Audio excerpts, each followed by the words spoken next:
Hello and good evening. Hi, Katie. How are you doing? I'm doing great. We're recording, right? Yes, we are. Um, Welcome to another edition of Get Awesome. This is our inspiration call out. And today we will be discussing the key blockers that we tend to face in our lives. And these are blockers, what we call blockers, are the things that really halt your momentum or hold you back in some way. And we're following the ULA path, and there are 7 of them. There is fear, guilt, anger, self sabotage, a huge one, laziness, envy, and focus. So we will be discussing in that. And before we get right in, let me pass you over to Coach Katie. Go ahead, Katie. Hey, everyone. If you're joining us live, please put in the comments so we can acknowledge and thank you. If you're watching this on the replay, please be sure to comment over on our Facebook page, Get Awesome. Tonight, like Jen said, we're going to talk about blockers. And blockers are what gets in the way of the life you want. And like all things ULA, there are 7 of them. So we're going to talk about each of the blockers, and I'm going to walk you through a process called Ready, Set, Go. And Jen loaded the worksheet in units. Is it units? In guides. They changed it from units to guides on Facebook. So Okay. if you want the worksheets, just join the Facebook group Get Awesome, please do. And that way you'll be able to get all of the support materials that we post on that group for our sessions, such as this. Okay, let's get rolling. Probably the number one blocker is fear. Did you know that babies are only born with 2 fears? It's the fear of loud noises and the fear of falling. Those are innate fears. All the other fears we have, we've learned. And if we've learned them, we can unlearn them. So, 2 places dreams go to die is that people don't know how to tactically or strategically set goals and differentiate, goals and dreams. And we've talked about those, right? The dreams are huge. Dreams are that lighthouse in the distance. They come from the heart. Goals are the tactical steps you're taking to make your way to that dream, and goals come from the head. So that's one. People don't know how to do that. But hopefully, if you've been following along with us and watching us and doing your homework, you know the difference and you are working towards setting your goals, or you've already set your goals, hopefully. And the other thing that stops us from our dreams are the blockers. So fear is probably the number one blocker for us getting to our dreams. And it can be, fear that you don't know enough, fear that you're not worthy, you're not smart enough, pretty enough, have enough money, whatever your fear is. Okay, so now the process to walk through these is called Ready, Set, Go. And it's a simple process, right? The first step is ready, is just call out whatever it is, right? I am fearful because, right? And then set. And set has 2 steps in it. My finger's right. Yep. Not over here where you can't see me. Set has 2 steps in it. The first step is to ask yourself, what does my life look like if I give into this blocker? And then the second step is, what does my life look like if I overcome this blocker? And then the go is what action step can you take right now to push through? It's that 20 seconds of courage that you need to help you push through this blocker. And I'll tell you this, you're not going to push through a blocker once and be one and done with it. No, you will probably have to practice this several times until it gets ingrained in your story and in your psyche. So what I wanted to do is to walk you through my Ready, Set, Go for fear. So my ready, which is just call it out. My fear is that I don't know enough or won't be good enough. Being judged, that nobody will watch my Facebook lives or nobody will hire me as a coach. Those are my fears. So what does my life look like if I don't push through it? Well, pretty much stuck in a rut, right? Nothing will change. I won't grow. I won't expand my circle of friends or expand my circle of acquaintances or influence. I won't learn more. I won't know success. If I push through it, what does my life look like? Well, I'll learn lots of new things and I'll grow personally, financially in the process. I'll get comfortable with taking risks, which is another thing most people are afraid of, right? They're afraid of taking risks because they're afraid of, I'm going to say that word you hate, failing. Who hates that word? Failing, right? You're afraid of the lessons they will learn, hard or soft. Right? You're afraid of the lessons they will learn. So what's the action step I can take through that 20 seconds of courage? Is to set up my Reiki mirror with my phone and do a live. Get my notes out and start my live. So that's my ready, set, go, right? Call out whatever it is. If you're dealing with fear, call out what the fear is. Ask yourself, what does your life look like if you don't overcome this? Ask yourself, what does my life look like if I do overcome it? And what's a step I can take right now, that 20 seconds of courage? And it could be something as simple as making that phone call, sending that email that you've been dreading, pulling up that research and actually, cracking that book, whatever it is. It's that 20 seconds to just get yourself started. So Katie, let's take a moment and let you and I have a discussion, because I want to discuss fear as being the number one. And I do want to put in there, I believe, and it's just from my lived experiences as well, that I want to discuss overcoming fear, because I don't believe you ever overcome fear. I believe fear is always present. It is getting used to fear being always present, acknowledging the fear, right? It's just like when you come on to Facebook and we go live every time we do, that your fear is still there, that nobody will be on the chat, or nobody will look at it in replay or whatever. That fear is still there. It will always be there, but it's getting comfortable with it. And it's just, the best one I use is going on stage, because I'm very familiar with this. When you go on a stage and start to talk to more than 3 people on a stage, there is always a sense of fear before you go on. There really is.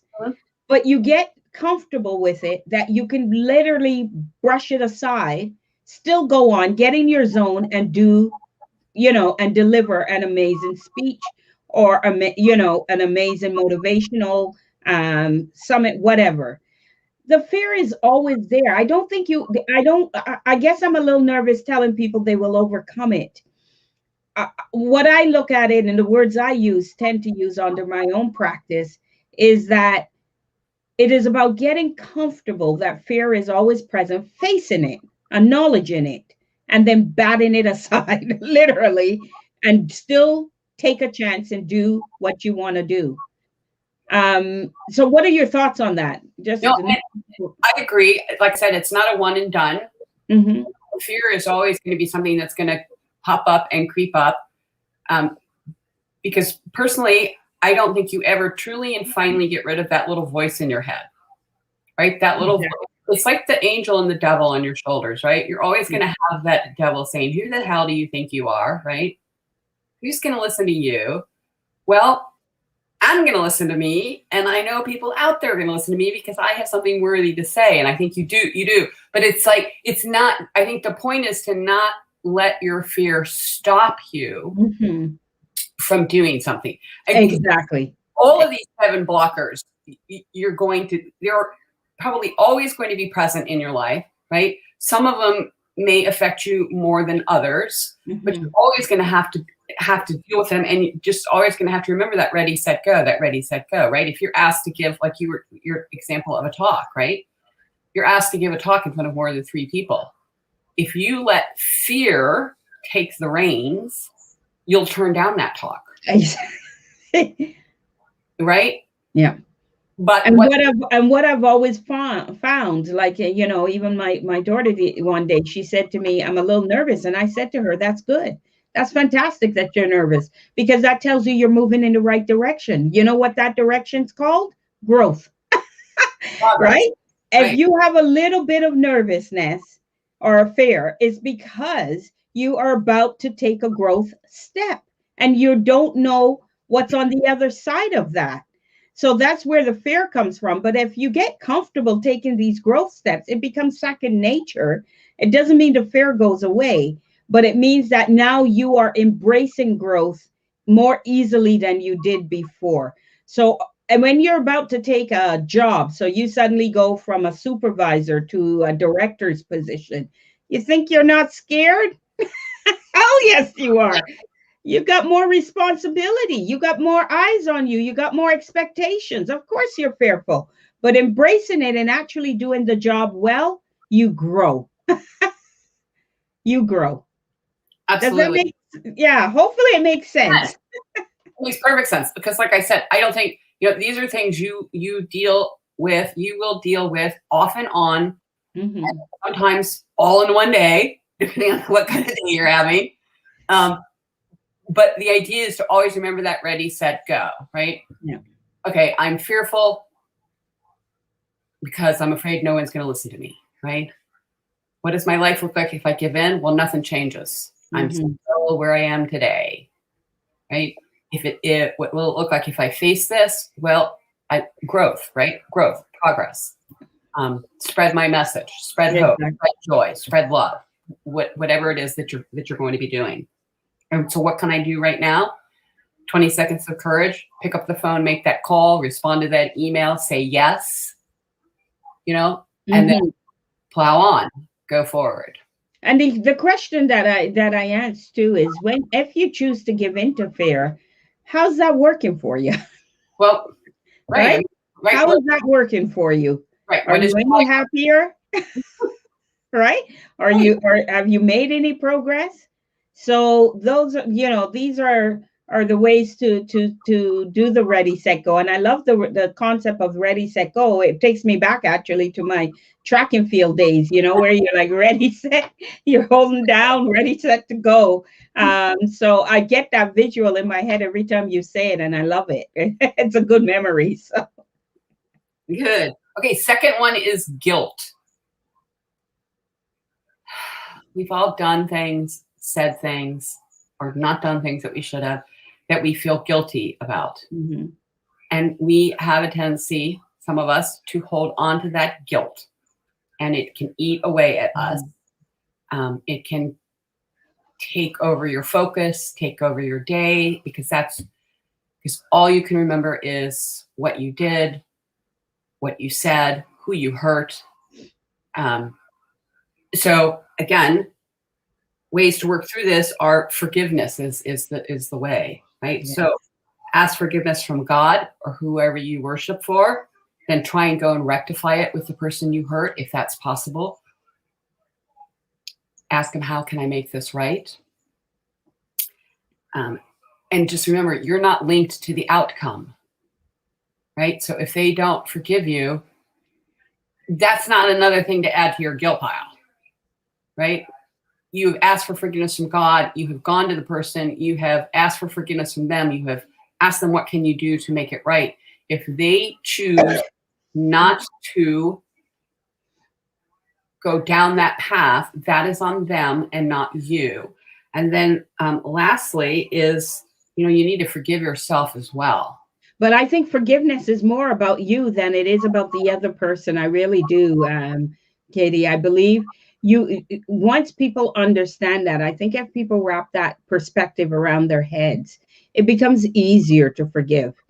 Forgiveness is, yes, there's usually another person on that side of that forgiveness, but the act of forgiving is truly for you. And I believe AA, Alcoholics Anonymous, has that so right as one of their paths to recovery, is that forgiveness, and their perspective is from the perspective of doing it for the recoverer. Right. Right? Right. And going and making those amends for that person to be able to move on and pursue their recovery in a more positive way. And I believe that's the right way. So for the audience, as you know, Katie and I, sometimes Katie does the ula. I've got my own practice on my full thing, but it really, what I teach is that forgiveness is for you. So that makes it easier, whether the person is present, because sometimes forgiveness is related to someone who has passed away. Well, you can't go and get amends from that person, Right. but you can forgive yourself and forgive the situation and then move on from there. And if that means visiting the gravesite or making amends in some other way, that is okay. But it's not about you forgiving and that person looking and going, I forgive you. It's about you just extending that forgiveness and healing from that extension. So I think that's an important part. I think it's an important aspect or perspective to look at as well. Well, and sort of the flip side of this, because what we've been talking about so far under this guilt is that you've done something, Mm-hmm. and the whole forgiveness thing is that you need to ask for forgiveness. What if something's done to you? This is where what you said. You need to forgive that person, and the EULA guides say by extending forgiveness to that person, you are in essence pulling that hook out of your mouth that's holding you back. Absolutely. Not allowing you to move on because you keep replaying. I've done this, right? Mm-hmm. And I know everybody out there's done this at some point or another. Somebody's done something either awful to you or hurt your feelings, or doesn't really, but they've done something and you're hurt and you're mad and you're sad and you're angry and whatever it is. You keep replaying that in your mind, Mm-hmm. and keep replaying it and keep replaying. Is that getting you anywhere? Except making you relive it and making you get angry and upset and hurt all over again. Forgive that person, right? Mm-hmm. Reach out to God to help you if that's your thing. But again, that'll pull the hook out of your mouth, because that hook in your mouth is holding you back, because you just, you want to swim away, and then you get reeled back in again into the whole situation. So again, there are sort of two sides to the whole guilt thing. Is the guilt about what you've done, Mm-hmm. and then on the forgiveness side of this guilt stuff is forgiving yourself for something you've done, and then forgiving the other person for what they've done to you or what you perceive they've done to you. Mm-hmm. Move on. Third blocker is anger. Anger will crush more dreams of yours and everybody else around you than anything. It also has bad, physical effects. Energy, bad energy and flow. In your body, being angry, like, a 5-second, 10-second burst of anger raises your adrenaline and your cortisol levels. And then it can take hours for those levels to come back down. Mm-hmm. Now, anger is different from frustration. We all experience frustration, right? Can't get your computer to work, the traffic, the dishwasher's broke, or your kids won't do something you've asked them to do. We get frustrated. Anger is when you take action on your frustration and has a ripple effect on your life and everybody else's life around you. Who wants to work with that angry coworker who's always, spouting off and going off at a meeting, or spouting off in the coffee room, or or who wants to go to Thanksgiving dinner with that, uncle who always gets on his high horse and starts ranting and raving about whatever the government's currently doing, right? And gets really, really mad. You can just feel, like you said, Jen, the energy level just dip, right? And if you're not the one being angry, but you're the one that's surrounded by this angry person, what happens inside of you when you're by this person who is just popping their cork, right? Mm-hmm. Their mind about something. I mean, and sometimes I know if you're like me, sometimes you're thinking, why are they getting so angry about this? They can't control this. I mean, But you know what, Katie? I actually don't mind a person that is normally even keel and has an angry moment. I don't mind that. The one that I find to be where it becomes toxic are the ones where anger is inherently part of who they are, that they don't even realize they're angry. Like, you know what I mean? It's just a regular part. So they anger sits there. They're not happy with their life. They're not may not be happy with their job. You know, and it becomes a permeated part of their everyday. So every now and then you get this kind of angry stab of something, right? It always comes across negative, and there's this like just nicks of anger, and you try to tell them, why are you so angry? I'm not angry. Are you? Have you? Have you seen how you start out your day? Have you seen how check yourself at 8 a.m., check yourself at 12 p.m., check yourself at 8 p.m.? Like, it's a constant anger in your life. What is going on? You know, and they don't see it anymore. It's just so inherently part of who they are. I find that more disturbing than someone that's like normally jovial, normally pretty even keel, and then they have something happens and they have an angry moment. I get that. Like, you know, doesn't mean they're going to hang on it for the next 20 years. But the people that, you know, like a perfect example sometimes is people who went through a divorce. I'll just use that as an example. I'm not saying everybody, please, audience. I'm not saying everybody.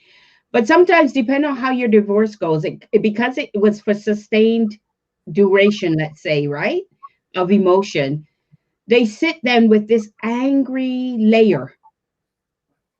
mm-hmm. I don't know if it's resentment that's there. I don't know if it's hurt necessarily. Sometimes it's a combination of both, right? And they end up leaving this angry layer. That for me is something people need to correct if you find, you know, if you fall within that group, because it touches everybody you touch. It has a ripple Such a ripple effect, such a ripple effect, right? If anger And, is the fault, then you need to step back and take a look at maybe why. Why is and becoming aware. Yeah. why is anger my default? Yeah, because we all get angry sometimes. We all get, we all face it. We've all popped our cork. Exactly. I had one today. I wouldn't say I was angry. I was pissed, but I was, you know, but I had to deal with it. But then afterwards, I was like, okay, resolved it. Made sure the person that hung up understood my point of view. You know what I mean? And end of story. But to say I'm still sitting with that anger or continuing that, no, I'm back to my normal self, right? But Right. at least I got. So we all have those types of moments. I never like when people push me to that, because I'm very one of those pretty even keel. But so I never like when situations put me into that state. Um, so I think everybody has some angry moments. It is when it sits and becomes a part of who you are and you can't let go of the anger. Right. That for me is where you're in that territory of correction, and you really need to just step back and try to get to where the trigger was that got you there. Why are you still holding on? What's the trigger? Right. And Right. and then do correction. Well, and like I said at the beginning, we all deal with all of these blockers. Mhm. They're around in our lives. Not all of them, not every day. But if you've got one of these blockers that's dug into your psyche, dug into your soul, dug into how you live your life, you need to take a look at it. Yeah. Because like I said, we all have moments of fear. We all have moments of guilt. We all have moments of being angry. Yes. Our fourth one is a good one, which a lot of us are guilty of, me included, is self-sabotage. Now, I can look at self-sabotage two ways. Self-sabotage can be something that may prevent me from even starting something. And self-sabotage can also be something that you can be diligently working away. You can be just like that 2 millimeter thing that Tony Robbins always talks about, just Mhm. millimeters away from making it. and something happens and you self-sabotage and just scratch the whole thing out and say, I'm not doing this, right? Mm-hmm. And you're this close, right? It's where you feel unworthy. And two words that we have all heard probably throughout our lives, unless you've been extremely blessed, are you are, and then whatever follows that. You are not good enough. You are not worthy. You are not smart enough. You are not, pretty enough. You're ugly. You are fat. That it's whatever follows that you are. If we heard that enough in our lives, we have ingrained that into our story and it's in our minds, and that's what we tell ourselves. So the way around this is replace that to I am. I am. Empowerment. I am worthy. Mm-hmm. It's like you do affirmations in the morning, right? I do affirmations in the morning. Absolutely. And I tell myself, I am brilliant, bright, and beautiful. I am filled with joy and gratitude. I am surrounded by peace and harmony. And sometimes during the day, I also have little movements that I do with these. So sometimes during the day when I'm sitting at my computer, I'll stop and I'll tell myself, I am brilliant, bright, and beautiful, and then high five myself, right? I am filled with joy and gratitude, and I, pat my heart. I am surrounded by peace and harmony, and I always go, right? Like I'm in this little wind tunnel of peace and harmony. Mm-hmm. So 2 words, I am, and then something positive after it can help with your self-sabotage. Okay, I won't tell you what we're doing on Sunday. Wait, affirmations? I was like, you read my mind. It's already there in the workbook. See, we're on the same wavelength, right? Oh, for sure. We always have been. Okay, the next blocker, and I am guilty of this, right? We all are. I'm telling you, if you deny this, you're fibbing, except maybe for Jen, because I know how Jen works, is laziness. It's a huge blocker for a lot of folks, but most of us don't want to admit, right? Who wants to say, yep, that's me, I'm lazy. I'm a lazy person, right?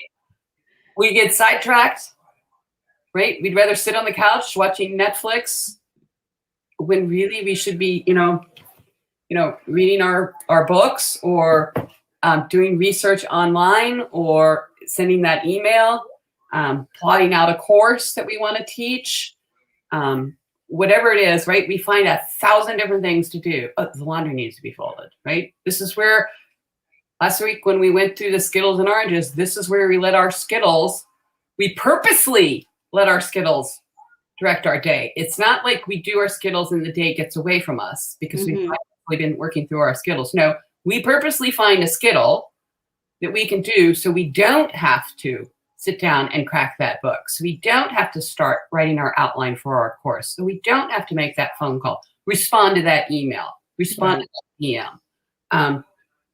The cure for this is, like Mel Robbins, 5, 4, 3, 2, 1, do it. Mm-hmm. Right? Just do it, like Nike, just do it. Right? And again, if we're talking about, your action steps for each day, it's, it can be a simple thing. It doesn't mean that unless it is your goal, but it doesn't mean that you have to spend, 8 hours sitting in your home office plotting out your course. Maybe it means simply doing part 1 of your outline. Yeah. Right. Or checking out that book that you need to do your outline. Yeah.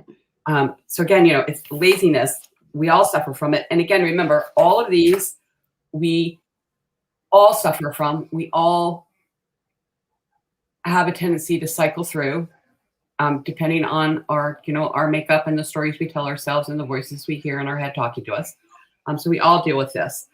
So the last one, I think, second to last is envy.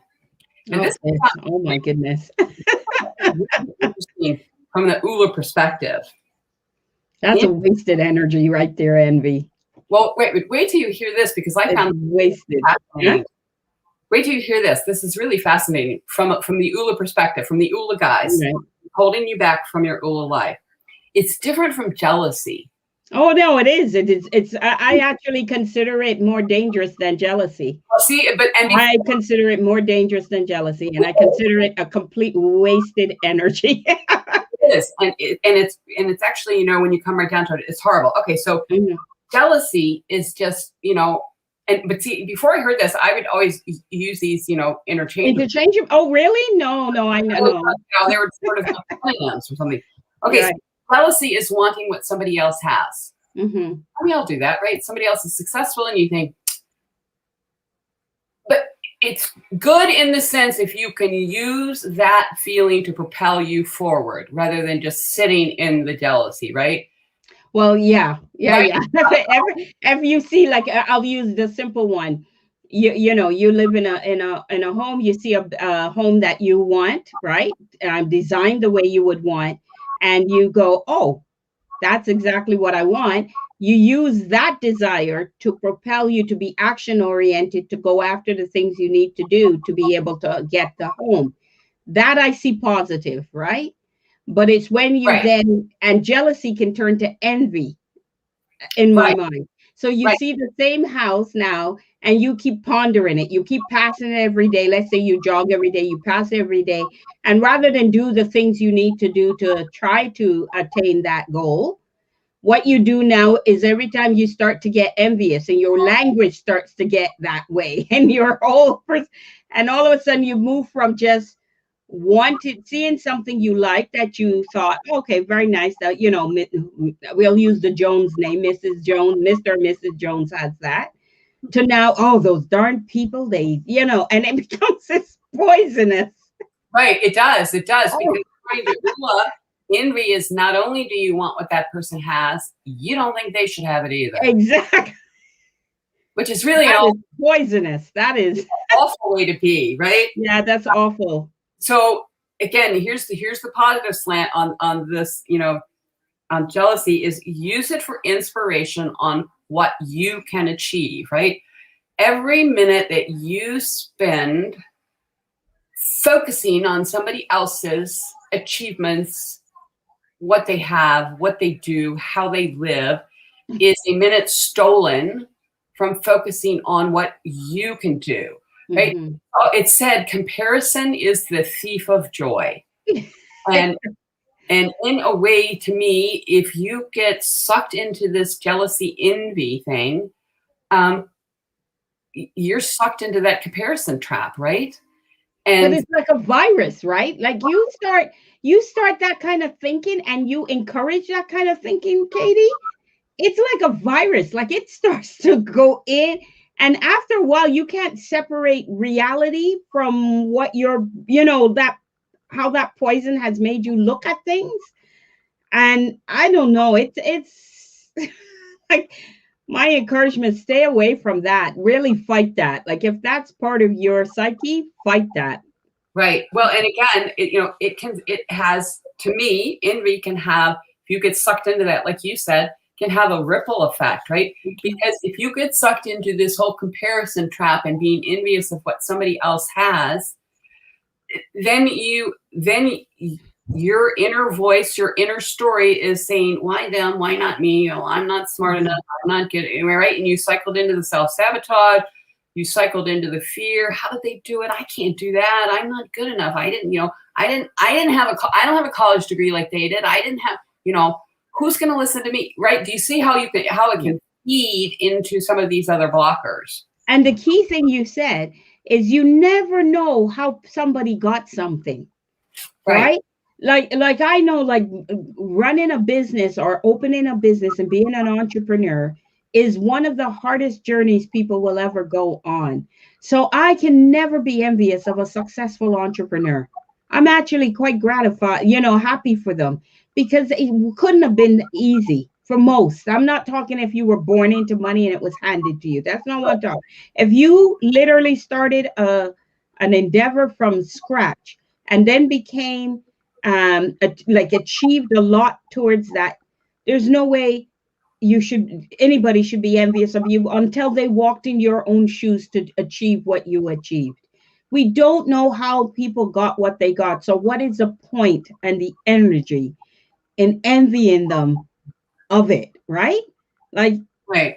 I it's a hard, like I know in terms of coaching to move people forward from that thinking, but it really is a dangerous mindset to encourage in yourself or even in others, right?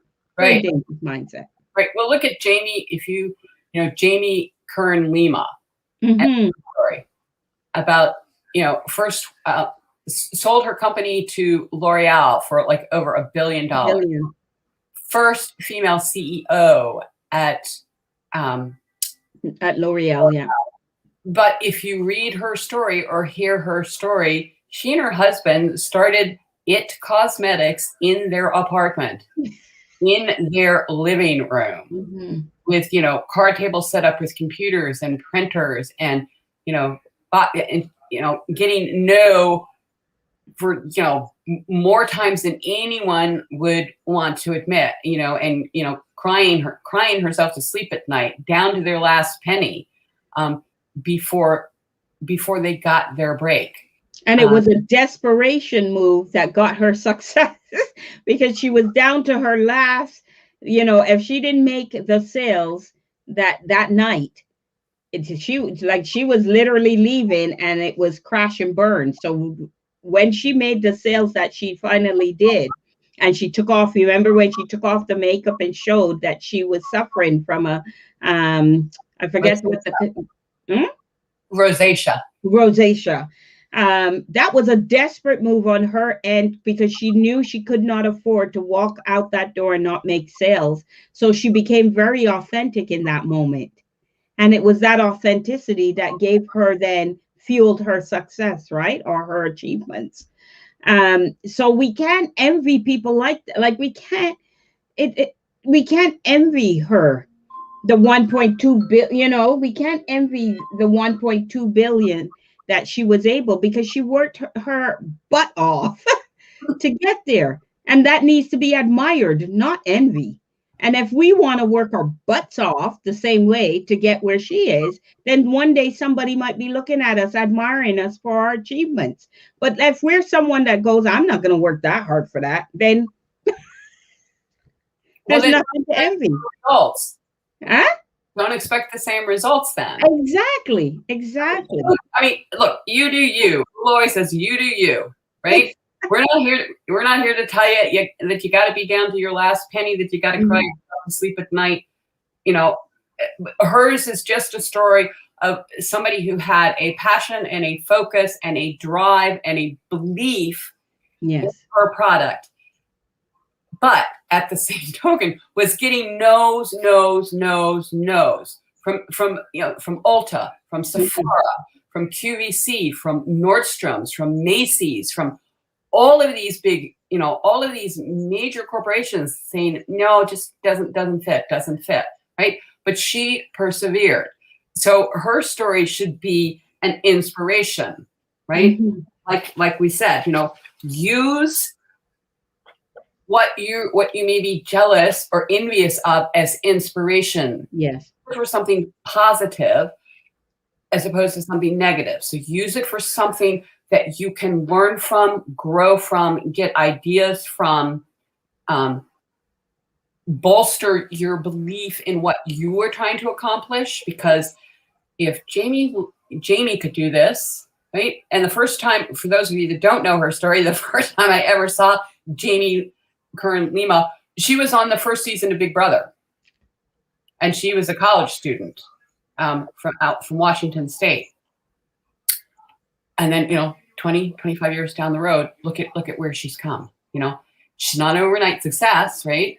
It took her a while, but again, she persevered. So her story, use stories like that as inspiration, as a drive, as ideas.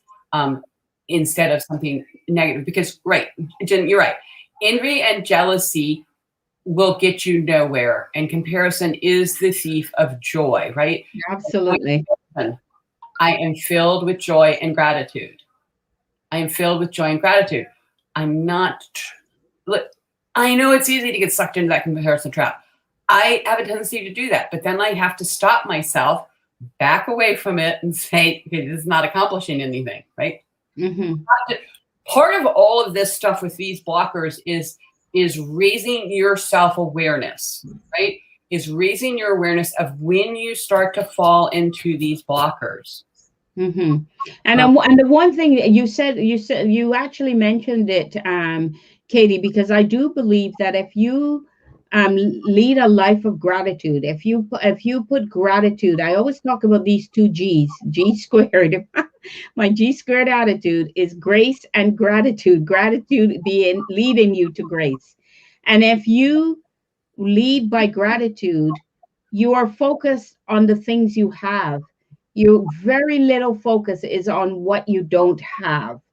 And then once you understand what you have and what you need, you are able to be action oriented to do the things that you need to do to get the remaining things you need. But I truly believe that a life of gratitude and making gratitude your number one thing each day takes you away from a lot of these Mm-hmm. pieces. I really do. It's really interesting that because, gratitude is next month, we're going to be talking about the accelerator. Yes. Gratitude number one. The first accelerator, right? I honestly, the people, until you practice it, I know if people don't practice gratitude, it's hard to understand. But I try to tell them, and I know you and I do, Katie, that if you practice a daily practice of gratitude, you do not even harbor envy. You don't harbor jealousy. I'm telling you, you don't. Because your focus is no longer on your lack. Your focus is on what you have and what you treasure that you have. And that's such a fundamental mental change and Right. shift that it takes you away from a lot of this. It really does. You don't have no need for anger. What are you angry about? I'm too grateful. Right. You can't be mad and grateful, angry and grateful at the same time. You can't. It sort of defeats the purpose. I'm really thankful for this life I lead, but I hate that Jen Drake. She's got everything, right? Hello, that doesn't work. And I couldn't even take it seriously because I'm just not. Right? I mean, you can't be mad and happy at the same time. Yes, exactly. Exactly. It's just not possible. Okay, so our last blocker is our last blocker. And there are two different types of focus. One I suffer from, the other one I don't. But the one I suffer from is a lack of focus because I know I have a squirrel brain, which I am working on training. Right? I am working on getting that squirrel brain away. And I work on it again by, doing my skills and my oranges, by writing down my oranges. These are the things that are important to me. These are the things that are part of my 7 goals, which again, remember, I have my. And if this is your first time, if anytime this is your first time seeing our broadcast, then I suggest you go back to prior broadcasts where we talk about the oranges. And so you know what Katie's talking about. So my oranges and my Skittles are, my list to help keep me focused, right? So that's a lack of focus. Mm-hmm. The other one is a little bit more serious. It's misdirected focus. Misdirected focus are addictions: alcohol, drugs, shopping, gambling, porn, social media. Yes, folks, you can have an addiction to social media. Right? Absolutely. If you are addicted to spending every 2 seconds, you've got to pick up that phone and you've got to go back onto Facebook and you've got to see who's reacted to your post. How many likes did I get? How many thumbs up did I get? How many great comments did I get? And then you get bent out of shape by somebody who disagreed with you or who posted a not nice. Or you lost some followers and you're like, oh, I lost. All right. Even that, you lost some followers or didn't get followers or whatever it is. Yeah. Social media can be an addiction. Yes. The key here is if you suffer from one of those, this needs to become your priority, folks. I'm telling you, if you are addicted to gambling, porn, alcohol, drugs, social media, you will not get to your goals. I'm sorry to tell you that. You will not get to your goals because this stuff consumes your life. This is what you live your life around, right? And it puts you into a cyclical pattern, right? Into a cycle if you don't break the cycle. Right. There is help out there for all of these, right? So until you confront it, you won't get to your goals. It will destroy your life. And it will destroy the lives of those around you. So it's painful. It's painful for those around you to watch, for sure. Right. So, so that's sort of the sad news. So, like I said, I suffer from lack of focus, which is really funny considering my word for the year is focus. I mean, a lot of this stuff, look, ULA is not a one and done. None of this is a one and done. It's what Jen talks about, what I talk about. It, our philosophies intermesh, but this is not a one and done. This is not like you'll watch this and then you'll be, oh, I'm cured, I'm perfect, right? No, it's a journey. This is something you work on. It's right. It's a journey. It's something you work on daily. This is your life we're talking about, right? There is only one of you, right? And you only have one life.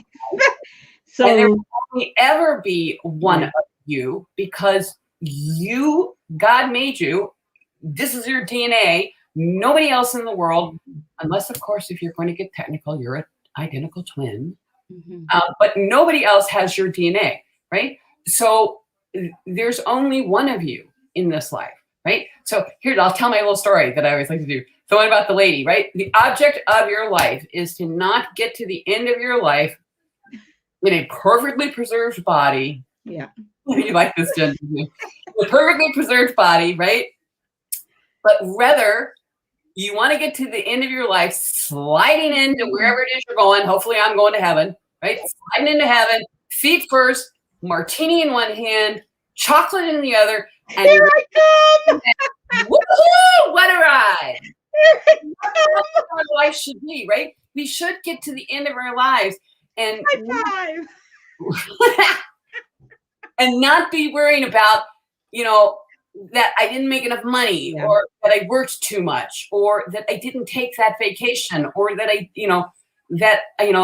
let my kids get away from me or whatever it is. And we don't want you to be another soul in the graveyard with regrets. That's what we don't want. We do not want you to be another soul in the graveyards with regrets.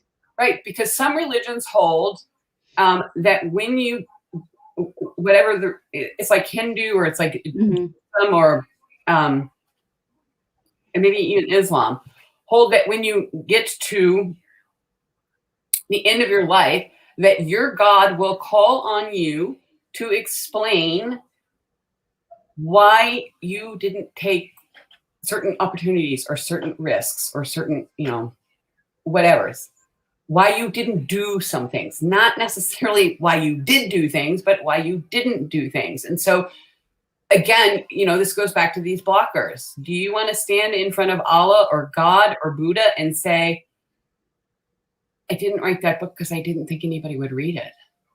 Or I was lazy. I didn't do it because I was just too lazy. Or I didn't think I was good enough, or I didn't think I was smart enough, or I started writing it and then I got bored with it because then I got lazy, right? You don't want to have to explain why, because look, you were designed by God for greatness and a purpose. Absolutely. Why settle for ordinary when extraordinary? You can be extraordinary, right? I love that word, extraordinary. Yes, it is an amazing word. And I love to say that way. I don't like to say extraordinary. I like to say extraordinary. That's the correct way to say extraordinary. And there's only one of you. Yes. So, hang with us. You were created perfect. Right. That's the other thing. You were created perfect. Right. Absolutely. And listen here, I always tell you this too. Where you are is just where you are. Yeah. It's not who you are. So look, you may be well on your way to like launching a course and, like Jen doing podcasts, writing a book. Fabulous. We want to celebrate you, right? you may be stuck, either working from home or looking for a job, or, dealing with an uncooperative spouse, or what. That's not who you are. That's just what is going on in your life, right? Mm-hmm. So we have choices, right? Even when we think we don't have choices, I'm sorry, my philosophy is we always have a choice. We may not like the choices that are out there. We always have a choice. We may not want to do anything about anything. That's a choice, right, that you have made. So, hang with us. Next week, next month, I promise will be a little more uplifting, because we're going to be talking about we're going to be talking about things that can accelerate you on your way to your ULA life, a life of growth, balance, and purpose, right? But I also want to correct it, Katie. This is not a downer. These are things we all deal with. This is what I want. We are humans. This is we all deal with this, but it is about posturing your life, your space. I always use the word scoping your space to minimize falling into these types of blockers, right? And it's about taking action as well. And if you are productive, if you are living in gratitude, and if you're doing certain things, none of these come into play. None of these things come into play, but sometimes they do. And you need to become aware that they do exist. And when you are applying some of these blockers, when are you self sabotaging? When are you holding on to anger? When are you feeling guilty? How do you release that guilt? So it's not meant to be a downer. I'm not going to accept that this show is a downer. I'm hoping that this show is enlightenment of things that you can pay attention to and address in your life and in yourself. Because at the end of the day, all Katie and I are here trying to do is to get you to self love and become ooh la la awesome. That's it. That's all we're here to do. So it's not to that every show is going to be rosy. And it's not that I see this show as a downer. So I want to correct. We are trying to help. We really are. And we're trying to be a voice that brings reality of circumstances to you so that you can look at yourself and say, do I meet that, fall into that? How can I get help? And if you need help, you'll have us. Reach out. We've always said that, and we continue to say that. If you find that you fit into anything we're saying, or you're challenged with anything we're saying, you know how to reach us. Reach out. Get into the Get Awesome Facebook group and reach out. So to wrap up, Katie, this has been great. I knew to wrap up, we will be back here at the last Wednesday of this month to check in on your ready, set, go, whether you've done that, how you're feeling about it, any feedback on the blockers, any thoughts, and if you've had some reflection over the month on these things. And we'll go from that. And if not, me and Katie will continue to do what we do. So, and we love what we do. So we will always be here till you get sick of us. Absolutely. No, I so enjoy doing this with you, Jen. I enjoy doing it with you as well. So it's all good. Hugs, love. I look forward to the day when I can just hug you. Hug you. So yeah. So with that, Katie. Well, just had surgery today. Is that what you were there looking at? Well, yeah, because she's got on like a little T-shirt, but I keep seeing her like she's licking at it, so I keep having to like turn around and like stop her from licking at where they had okay. a lump removed from her armpit. Mm-hmm. It was just a lipoma, so just one of those like fatty little lumps. Right. So I'm just, I picked her up tonight before we started this. So I'm just trying to make sure she's not licking it. So sorry, that's why I would seem distracted. No, not at all. It was okay. I knew you were checking on something, so that's quite okay. But we're going to wrap up now, and thank you all for joining us. Catch us in replay.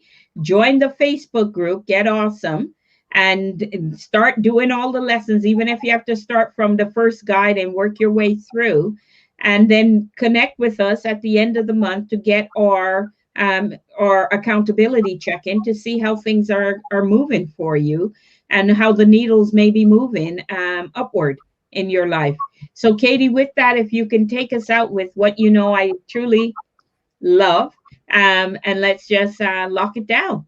All right, everybody, remember, be grateful, have faith, and go get your ULA life. Thanks for watching. We're out of here. Thank you so much.